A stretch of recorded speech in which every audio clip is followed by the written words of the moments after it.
I was born in the darkest ignorance, but my spiritual masters kindly forced open my eyes with the scalpel of knowledge. I therefore offer my respectful obeisances unto him. Well, I thought I'd read the translation of HG Damodara, because sometimes it's nice to know what he's singing. HG Damodara. Krishna is the lover of Radha.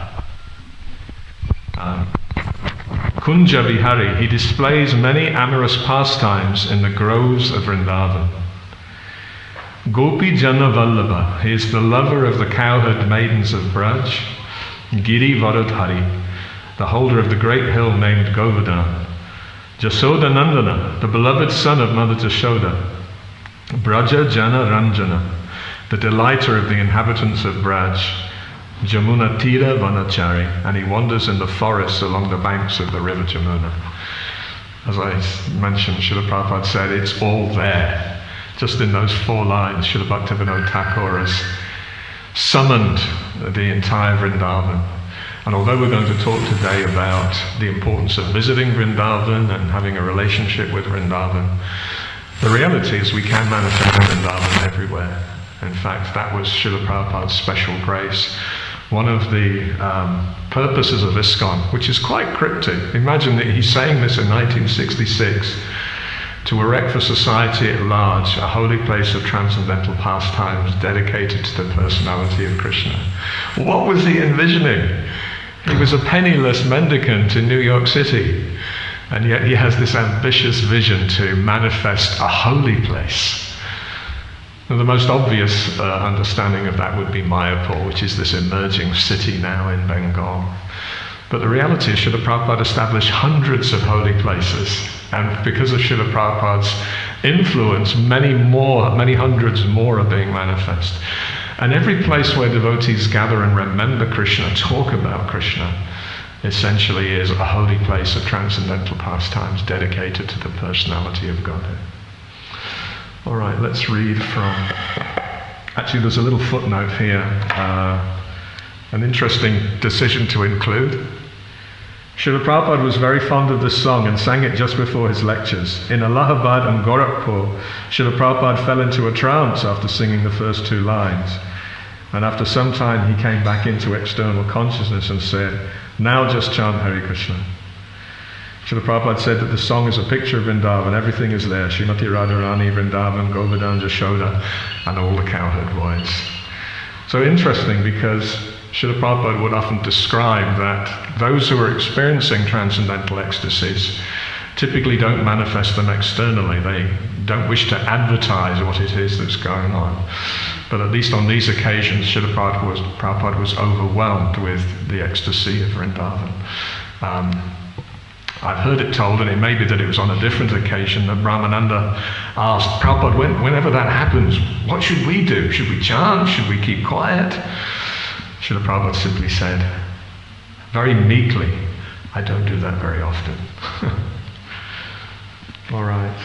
I can't actually see the verse reference there.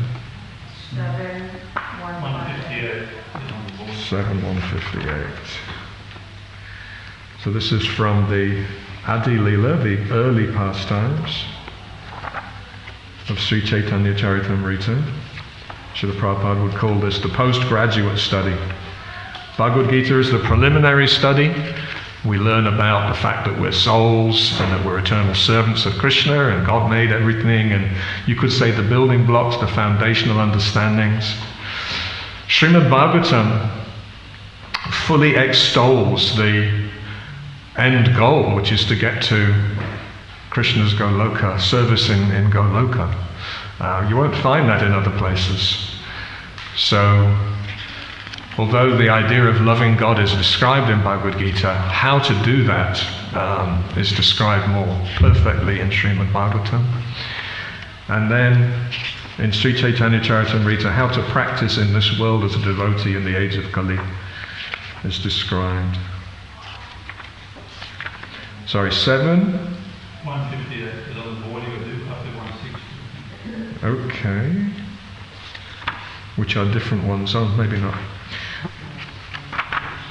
157 has a long purport, which I...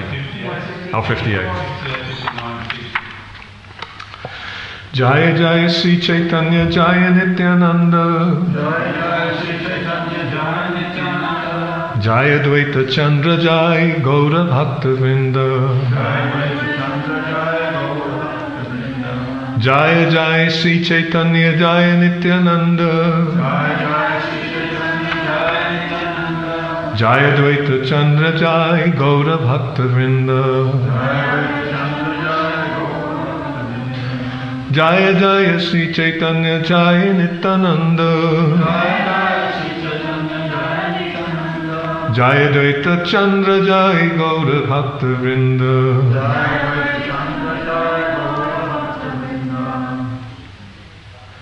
Snara korite jaba jana gangi tire. Tahani sakala loka hoya maya vide. Snana korite jabe jana ganga tire. Tahani sakala loka hoya mahavide. Snana koriete yabe yana ganga tire. Tahani sakala loka hoya mahavide.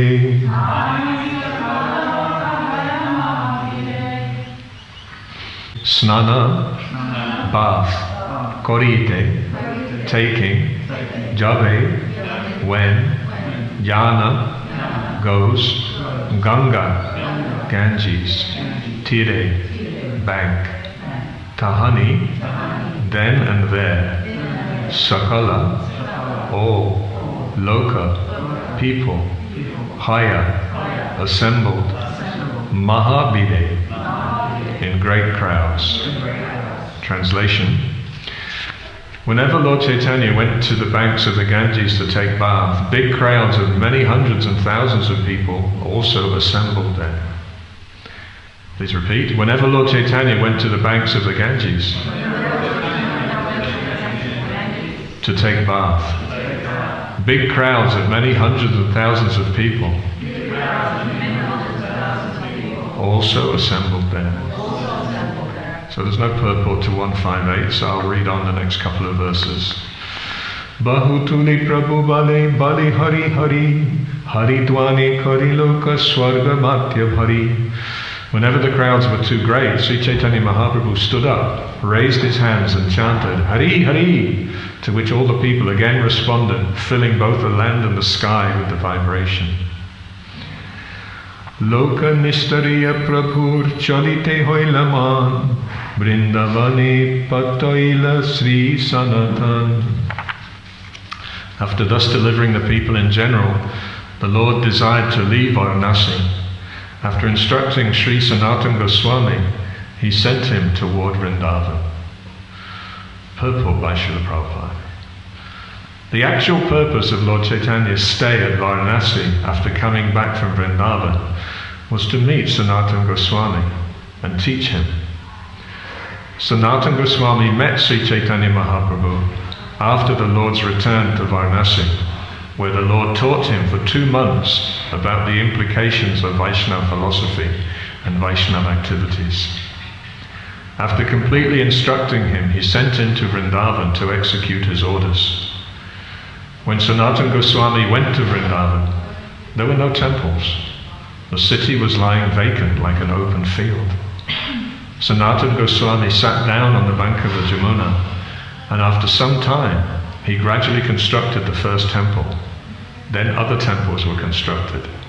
And now the city is full of temples, numbering about 5,000. Srila Prabhupada ki, Srila Sanatan Goswami ki, Sri Chaitanya Mahaprabhu ki, Sri Vrindavan Dham ki. So I thought I might talk a little bit about Vrindavan. It's an extraordinary embassy. Srila Prabhupada would describe it as an embassy, just like Julian Assange for a few years escaped, the capture by going to the Ecuadorian embassy, because as soon as you step across the threshold of that building, you're not in Great Britain anymore, you're in Ecuador. So it's the same thing when you go to Vrindavan. It's actually the entire spiritual world manifest here. And therefore what an extraordinary opportunity to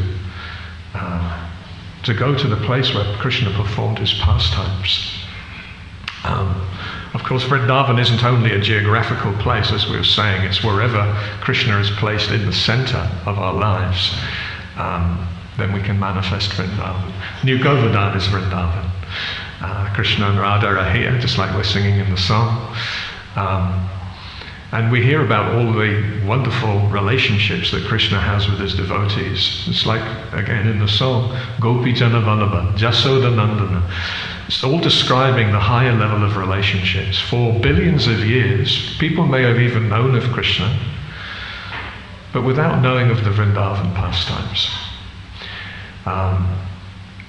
Srila Vishwanath Chakravarti Thakur describes in a writing, I don't know the nature of this writing, called Sri Chaitanya Manjusha. Aradyo Bhagavan Vajesha Tanaya Tatama Vrindavanam Ramya Kachirupasana Vatuvadu Vagena Yakalpita Srimad Bhagavatam Pramanam Amalam Prema Pamata Mahan Sri Chaitanya Mahaprabhu Matanidam Tatradara Napara. I remember when I grew up as a Catholic, you used to recite something called the Credo, where all of the basic tenets of the faith were distilled into, maybe 16 lines or something.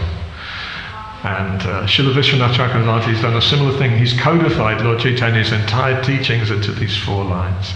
Aradyo Bhagavan, I worship the Supreme Personality of Godhead.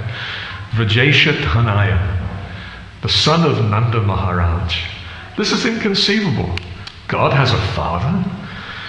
Because most of the time, particularly in the Western traditions we've been raised, we see God as the Father. So the idea that God could be the Son, and he could be enjoying the services of a parent and the love of a parent, is slightly foreign and slightly unusual to us. And it could be described that when you see God as all great and all powerful, and even as your Father, More often than not, you're emphasizing his greatness or his superiority because you're after something. My Lord, could you just fix that I get the vaccine early? Or, could you fix that we pass the exam? Or could you sort out my finances? Or, so we emphasize his supreme dominion and power because we're kind of counting on some kind of intercession, some kind of benefits, some payoff. In fact, Srila Prabhupada would often say, most people become an atheist because they had some kind of thwarted prayer. The famous example Srila Prabhupada often talks about, the German housewives prayed for their husbands to come back from the war. And when they didn't return, they became atheists. So this one event, not coming back, not fulfilling my prayer, becomes the difference between I'm prepared to believe and petition God, or God obviously doesn't exist. If God's not around to deliver me what I want, when I want, at the very least I've got an attitude with him. And let's face it, atheists may talk about being super objective and rational and scientific and everything. Most of them have a deep anger towards God. Maybe they had a bad experience with religion in their early days, and now they hate God. It's not that they have indifference. Why would you hate something you don't believe exists? They have a deep-seated anger and hatred, which basically shows, A, they're not objective, they're very subjective. It's an emotionally driven position rather than a rational position. How is it any more believable that the universe blew up from some unknown cause than saying it was fashioned and designed by a creator? It's no more logical or rational. What blew up? At that point, their scientific bragging sort of peters out of answers, because it's also an axiomatic belief. So we see that Krishna, like we have many relationships, you could even argue that the very function of our consciousness is to relate to others. And we know that there are different kinds of relationships that have different rasa, or different tastes, different mellows. The relationship between friends is different than the formal relationships with officials. Srila Prabhupada would say, just like the High Court judge, when he walks into the courtroom, everyone's told to stand. You better not talk when the judge is talking, or he'll put you in the slammer, contempt of court, slap you with a fine. So great respect is shown to that judge in that formal capacity. At this point, he's the Lord of the universe being his courtroom. When he goes home, his kids do not observe these protocols. They climb on his back, they pinch him, they call him ill names. And this, of course, is loving. And of the two, would the judge prefer the formality and the respect of the courtroom? People he doesn't really even know, just being groveling, maybe out of abiding by the law, maybe possibly even out of fear? What does God think of all our petitioning and our prayers and our bugging him for every little thing that we're after, and expect him to intercede and getting miffed if he doesn't intercede? No, God prefers the intimate, loving exchange of those. What we hear is in Vrindavan, often the devotees completely forget that Krishna is God, and even if someone reminds them, they think it's irrelevant. In fact, it's a bit of a bothersome issue if you remind me, because that interferes with my loving exchange with Krishna. So Krishna loves that informality so much more, and that is Vrindavan. And this is rarely heard of and rarely understood. So just to continue with Srila Vishwanath Chakravarti Thakur's statement, Ramya Kichudupasana Vajuvadu Vagena Yakopita, the supreme form of loving service to the Lord is that displayed by the cowherd damsels of Vraj. And we hear this in other places, like the famous tale when Narada was asking, who are your superior devotees? Who are the topmost devotees? And Krishna said, the gopis. Really? They just seem like simple village girls, they don't even seem to respect you all that much of the time. Really? They're the best devotees?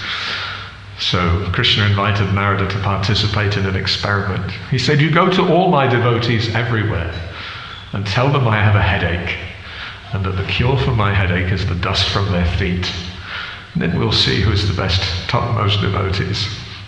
So Narada was intrigued, and of course we often hear that Narada engages in these kind of pastimes. He can travel anywhere in the material or spiritual worlds, and often he likes to provoke situations. He likes to move the narrative on. You know, when Kamsa was dithering about whether or not to execute Devaki and Vasudev's children, he more or less encouraged him because that would accelerate Krishna's arrival. Of course, it's not that he specifically wished any harm on those children, but in the greater scheme of things, he knew that that would release them from their karma and that Krishna would come earlier. So Narada went to various devotees and told them Krishna has a headache. Some of them were perplexed by that. Krishna has a headache? That doesn't make sense. When they heard that they had to give the dust from their lotus feet, they declared, how can we commit such an offense? How can we be so disrespectful to our Lord and Master? So Narada was noticing these, observing these responses. And then he came to the gopis, and the gopis were deeply distressed to hear of Krishna's headache. And is there anything we can do? Yes, Krishna's after your dust from your lotus feet. Take it, please take as much as you need. And Narada said, you're not afraid of making offenses? No, we'll go to hell, but Krishna's headache will be appeased. And Narada understood, okay, this is an unconditional love. It's like we hear when Krishna played his flute in the forest on the evening of Rasa Purnima. The gopis were so spellbound, even though they were probably in the midst of various household duties. Some of them were getting dressed, some of them were nursing their children. They just abandoned everything. Some of them came partially dressed, you know, the wrong things on the wrong parts of the body. The kids were put aside, even crying. They left their families and their husbands in the middle of the night. And this was more or less social suicide in that culture. You know, going to be outside of the home. In ancient Vedic times, if the girl stayed out of the home even overnight, the family was very, very wary. You know, would her honor be intact and so on. So, in this way we understand that this love for the gopis would curse Lord Brahma, the creator, for making eyelids. Because every now and again they would blink, and for that fraction of a second, their vision of Krishna would be denied by these eyelids. So they were deeply criticizing Lord Brahma's creative. Why did he have to make eyelids? So we can't understand that. Just now we were praying, Yugayitam Nimeshena, and we may lose a little bit. Yugayitam Nimeshena. A moment is like a yuga. So 12 years or more means sometimes a yuga is 12 years. But sometimes a yuga is 432,000 years, and that's a short yuga. So what Radharani is saying, or what Lord Chaitanya is saying in the mood of Radharani is, whenever I'm absent from you, a moment feels like an eternity, feels like a yuga, feels like a millennium, which is quite extraordinary. And then we also were chanting, Ashlishava Padaratam. Ashlishava, you can embrace me, or Padaratam Pinashtamam. When I fall at your feet, you can trample me.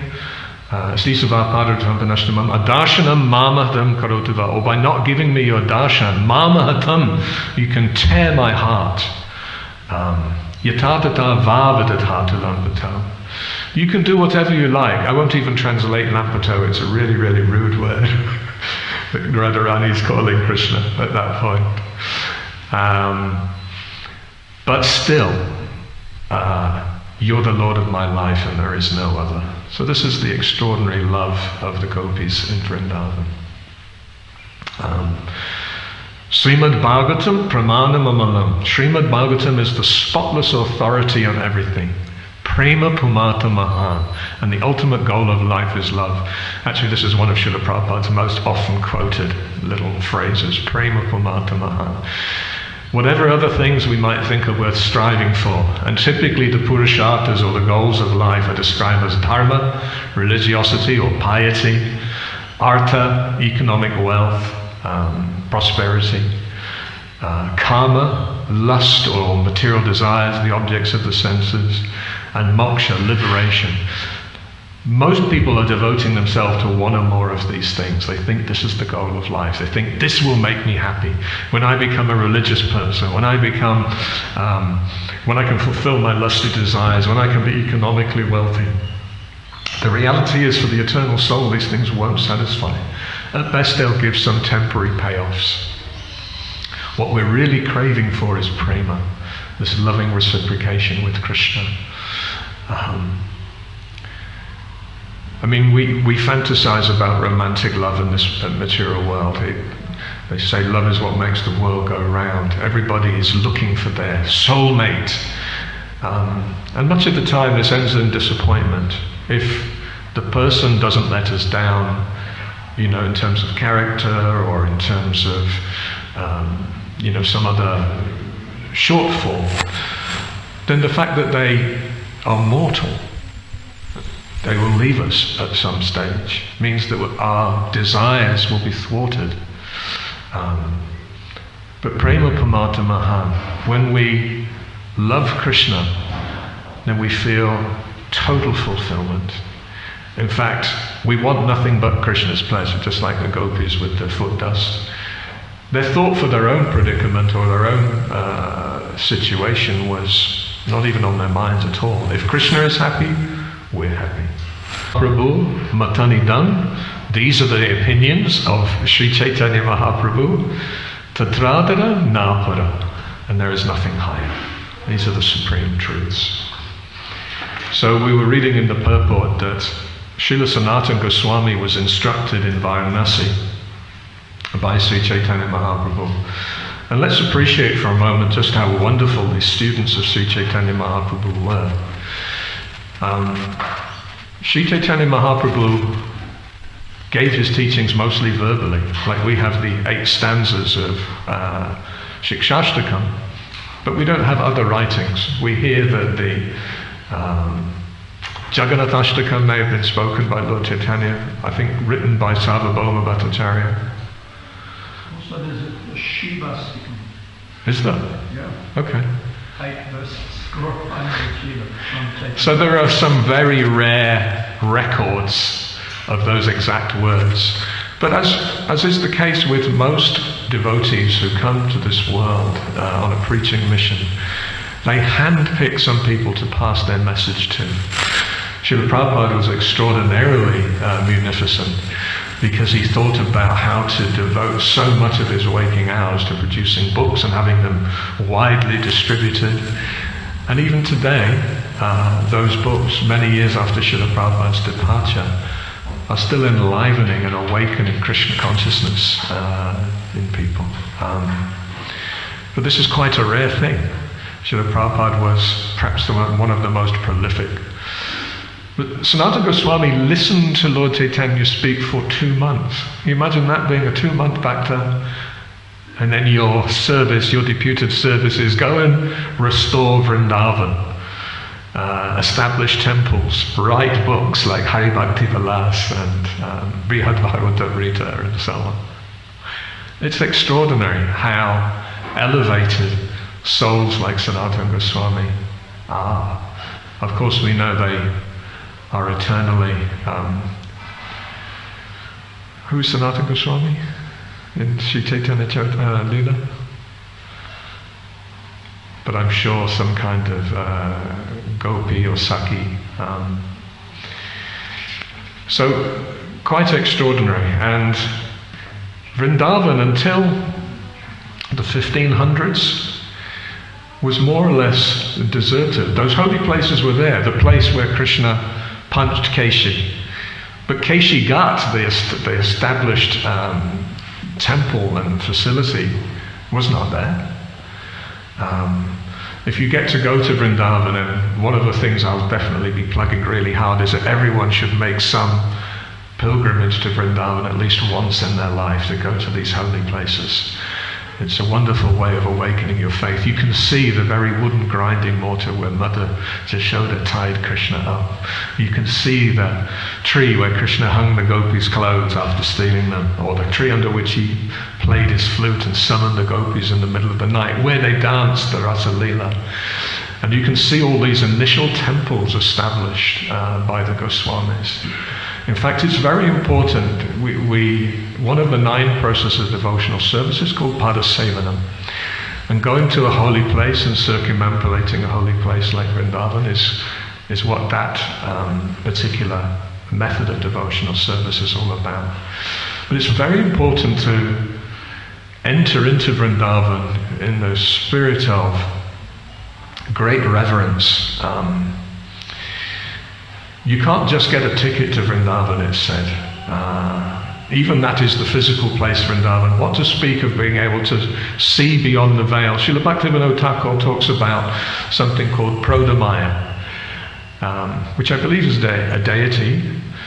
But there's this thin film, a veil it's called, covering the holy places, such that if you're in too material consciousness, you won't be able to appreciate and fully enter into the holy place. So an example may be, Vrindavan is a 15th, 16th century town. Even though maybe some of it has been modernized, and I know it's a shock. Like I'm really keen to take my uncle there, who hasn't been there since the 1970s, and I'm trying to prepare him to say this is going to be quite a shock. The sandy path, the Brahman Reti, where we used to walk on the parikrama, is now a paved road with vehicles driving along crazily, as they tend to do in India. But perhaps one of the most striking features for the first timer going, hogs in the streets, monkeys coming and stealing your stuff, open sewers. If you're too distracted by these things and you have actually not got the eyes to see Vrindavan, then possibly it'll be quite a disturbing experience as opposed to an enlivening experience. I was really, really fortunate on my first trip to Vrindavan. It was quite interesting, actually. I had all my money stolen while I was in transit. So I literally arrived in Delhi first time, penniless. But fortunately there were some other devotees on the plane, and one of them lent me some money so I could get a taxi to Vrindavan. Vrindavan is about 2.5, 3 hours southwest of Delhi. And yeah, for most of the time, I would highly recommend you don't really stop in Delhi. You get straight into a cab and go straight to Vrindavan, and travel with people that you know, because India can be an interesting place to experience if you're naive. So somehow I was able to get there, but of course I didn't have a place to stay. But I learned that there was one devotee, he was actually one of my Vatma Pradashak gurus, a devotee from the UK called Rohini Nandan Prabhu, who was staying in the guest house when Srila Prabhupada built the Krishna Balaram Temple. He established, as he did in Mumbai and other places, a nice guest house that pilgrims could stay. Very wonderful facility. So I remember knocking on the door and begging Rohini Nandan if I could somehow sleep on some corner of the floor and not be any trouble to him. And of course he was very kind. He was always very kind to me, so he accommodated that. And the very next morning, straight after Mangalati, so Mangalati, for those who aren't familiar, 4:30 in the morning, and it's an exquisitely sweet Mangalati. In fact, in Vrindavan they have 2 Mangalatis. Srila Prabhupada's Samadhi, where Srila Prabhupada's body is laid to rest, always having his eternal lila. And then also a second Mangalati in the temple. And even before the sun came up, while everything was still cool, a few of us, Rohini Nandan, Rasamandala, and there was a few of us, I can't remember the others, all went on parikrama, although we didn't do the entire circumambulation. But it was an extraordinary way that Rohini Nandan Prabhu introduced me to Vrindavan. So this was my very first encounter with any of these holy places. So those of you familiar, when you first go on the parikrama path, one of the very first sites you come to is called Kaliyagat. And this is where Krishna jumped from a tree to go and defeat the Kaliya demon. For those unfamiliar, Kaliya was a multi-headed snake that had somehow made his way to Vrindavan and was so toxic that it was actually poisoning the entire Jamuna river. And the animals, like the cows, were all getting ill. Even some of the cowherd boys had drunk Jamuna water and they were ill. And so Krishna came to sort this demon out. And those who know, he made it quite a drama. So all the inhabitants of Vrindavan are watching from the banks, and Krishna looks at times like he might, that Kaliya may have the upper hand. And then Krishna, after toying with everybody's emotions and increasing everybody's affection for him, starts to dance on the heads of Kaliya. And Kaliya was thus chastised. Kaliya escaped being terminated, actually. He was simply banished. And rumour has it that he went to Fiji. And so there are tales that that's where you'll find him these days. So that tree that Krishna jumped from, or at least a descendant of that tree, is still there, and there's a beautiful bathing area. Although these days the course of the river, because Jamuna is a wild river, has actually changed. So it's now just a sandy bed by that. And I believe it's been restored. Like last time I was there, it looked like it had really been, restored somewhat. But I remember we went to Kaliyagat, and of course we read the pastime while we were there. So we took Krishna book with us, we took a pilgrimage guide with us, and we read those pastimes so we could deeply enter into the significance of the place. And then we walked up the hill called Dwadasaditya Hill. So apparently when Krishna came out from fighting with Kaliya, he sat on that local hill right there where the Madan Mohan temple is, and 12 suns came to dry him off, hence Dwadasaditya. So I wouldn't have known that, and I'm sure many inhabitants of many people go to Vrindavan and don't necessarily know that pastime. Then we went to the Madan Mohan temple, which is where Sanatana Goswami actually established perhaps one of the first temples, either first or second temple in that area. And although Srila Prabhupada makes some reference to it here, I'll describe it a little bit more. And I remember all of this was simply from that first visit, and Rohinandan choosing to really do this meditation on each place that we went to. So Sanatana Goswami was staying there and worshipping his deity, Madan Mohan. And he was so poor. He used to beg a little bit of chapati flour every day. The chapatis weren't even made with salt. He couldn't afford salt, what to speak of butter. But he was, every day Madan Mohan was bugging him, can't you at least get me some salt with my chapatis? And he said, now you want salt, soon you want ghee, and when's it going to stop? So who can understand the pastimes between an elevated soul and his deity? But Sanatana Goswami strongly desired to be able to provide Krishna with salt. And this was his meditation for a couple of days. And then something extraordinary happened. There was a salt merchant who was sailing their salt shipment down the river Jamuna and got stuck right there by Dwadasaditya Hill with their shipment of salt on a sandbank, and they literally couldn't move the ship. So he came ashore, and who did he meet but Sanatana Goswami? And he said, well, look, you're a saintly person. Could you ask your Madan Mohan, could you ask him to intercede and free up my boat? I'm losing my livelihood. It's all just sitting there. And of course he said, yes, we'll do that, but maybe you can give me some salt. And that way, Srila Sanatana Goswami was able to not only get salt for the chapatis, but actually that merchant sponsored the building of the Madan Mohan temple. He was so relieved that his ship was freed, and he made such a great wealth. Nowadays we might not think of salt as a commodity that is super rare, but in those days things depended upon your smooth sailing of your ship. You can go to all of these ancient temples even now.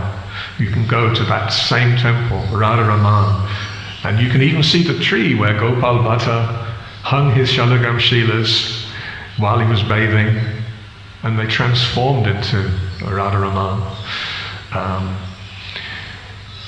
You can go to all of these places, and I recommend that you go with a devotee. Perhaps you take Krishna book, perhaps you take a pilgrimage guide that lets you know this is this devotee's great samadhi. Like I remember being particularly overwhelmed by going to Srila Vishwanath Chakravarti Thakur's samadhi, which I think is at Radha Gokulananda courtyard.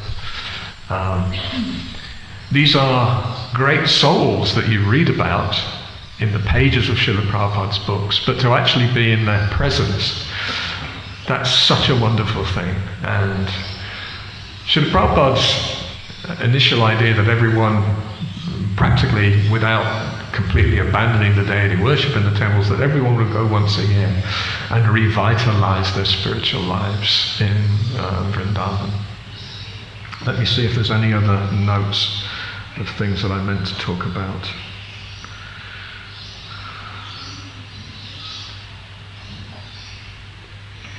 Yes, and of course it might be particularly nice to live in Vrindavan. It's described that if you leave your body in Vrindavan, then you will very quickly go back home, back to Godhead. But of course there's a warning. If you go to the holy places and you commit offences, either to the holy place or the saintly people that live in those holy places, this is magnified many thousands of times. So one should always go with the deepest sense of reverence. Otherwise, if you leave your body in an offensive state, you may become one of the monkeys, one of the hogs, one of the dogs. This is not going to be a particularly encouraging life. Anyone who's been to Vrindavan will know these animals have it rough in Vrindavan. But still, this is a form of purification. And the idea is that one rough last birth clears one's karmic account and paves the way to go back. I also thought, as one last comment, that Srila Prabhupada once described his 3 major temples in major places in India. One as his office, Mumbai. One as his place of worship, Mayapur. And Vrindavan, he called his home. And of course it was his home for many years. And of course, with Srila Prabhupada being an eternal associate of the Lord, Vrindavan is always his home. So I hope this encourages you to have an appreciation of Vrindavan and make your way there one day. Join in the kirtans there, worship the great souls there, visit these holy places. Seva Kunj is described to be the hub of the universe, next to the Radha Damodara Temple where Prabhupada started writing his first books. Srila Prabhupada ki, Sri Vrindavan Dham ki. There might be a minute or 2 for questions.